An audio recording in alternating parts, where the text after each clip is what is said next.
उस समय रमेश की उम्र कोई 23 साल थी।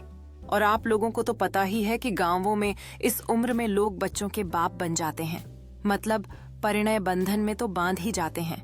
हाँ, तो रमेश की भी शादी हुए लगभग 45 साल हो गए थे और 1.5-2 साल पहले ही उसका गौना हुआ था। उस समय रमेश घर पर ही रहता था और अपनी MCAM था की पढ़ाई पूरी कर रहा था। यह घटना जब घटी उस समय रमेश एक 2025 दिन की सुंदर बच्ची का पिता बन चुका था।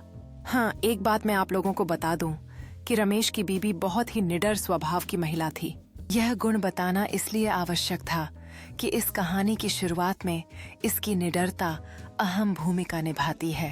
एक दिन की बात है कि रमेश की बीबी ने अपनी निडरता का परिचय दिया और अपनी नन्ही बच्ची, उम्र लगभग 1 माह से कम ही, और रमेश को बिस्तर पर सोता हुआ छोड़ 4 बजे सुबह उठ गई। गांवों में आजकल तो लोग पाखाना घर बनवाने लगे हैं, पर 112 साल पहले तक अधिकतर घरों की महिलाओं को नित्य क्रिया, दिशा मैदान हेतु घर से बाहर ही जाना पड़ता था और घर की सब महिलाएं नहीं तो कम से कम 2 एक साथ घर से बाहर निकलती थीं। ये महिलाएं सभी लोगों के जगने से पूर्व ही ब्रह्म मुहूर्त में जगकर खेतों की ओर चली जाती थीं।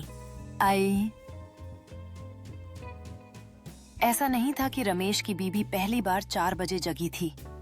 अरे भाई, वह प्रतिदिन 4 बजे ही जगती थी, पर निडरता का परिचय इसलिए कह रहा